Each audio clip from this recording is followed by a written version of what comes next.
Two dancers who were never supposed to be rivals became the rivalry that defined the second half of the show. And depending who you ask, it wasn't even their fault. I'm Jonathan Bickford, and welcome back to CreateChaos, the breakdown, where we peel back the glitter, the gossip, and the lifetime TV editing to find out what was really going on behind some of our favorite reality TV moments. And today, we're diving into a rivalry that shook the ALDC to its core. We're not talking about Maddie and Chloe, not JoJo and somebody else. We're talking about Nia and Kendall.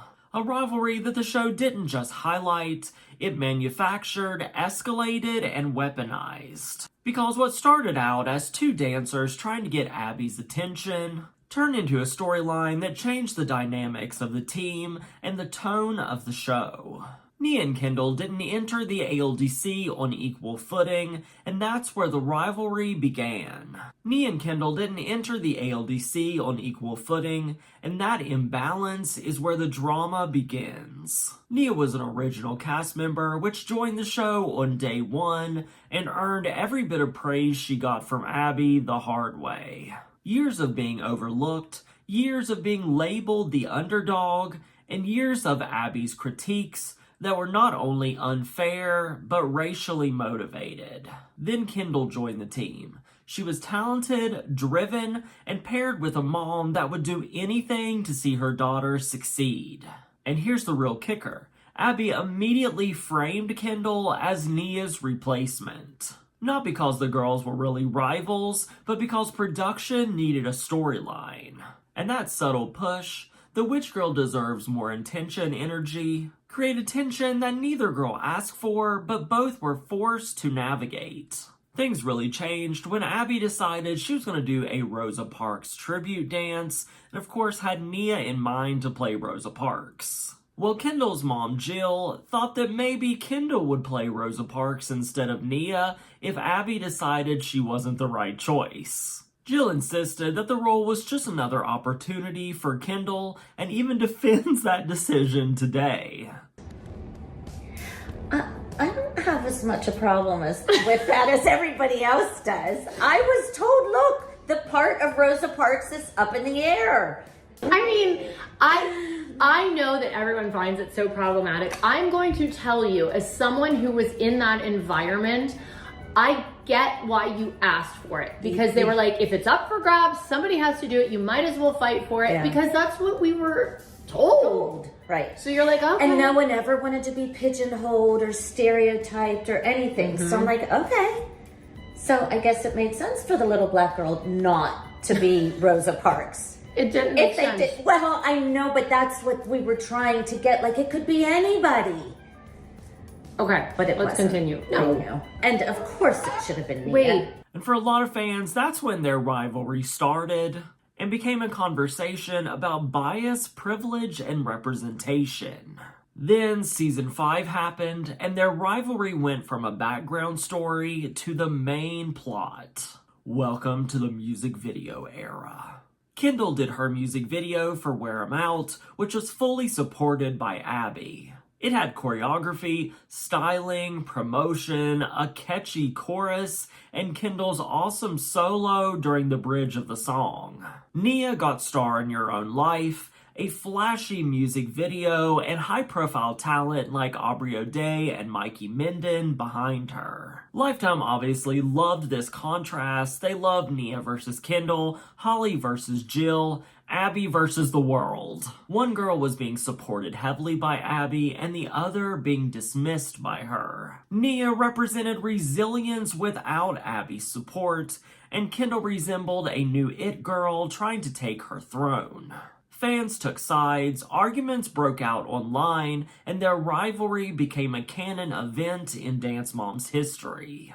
But the wildest part, some fans feel like their rivalry never ended, it just evolved. Because flash forward to today, Nia just launched her bombshell memoir, Bottom of the Pyramid, and Kendall just launched a podcast with Alex Cooper's Unwell Network.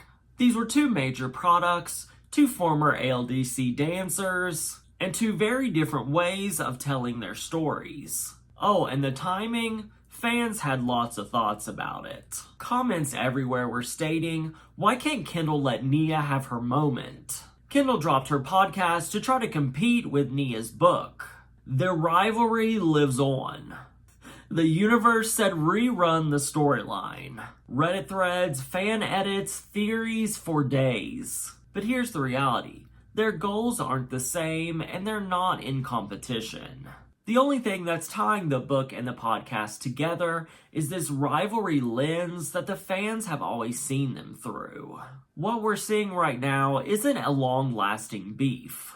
It's the lasting effect of a show that taught the viewers to see their lives as scripted arcs. The rivalry exists, but not between Nia and Kendall, but between the versions of them that the show created. Now I'm going to talk about how their rivalry changed the dynamics of the ALDC. Once producers saw how invested fans were with the storyline, they leaned all the way in. Number one, it ended the Maddie level hierarchy.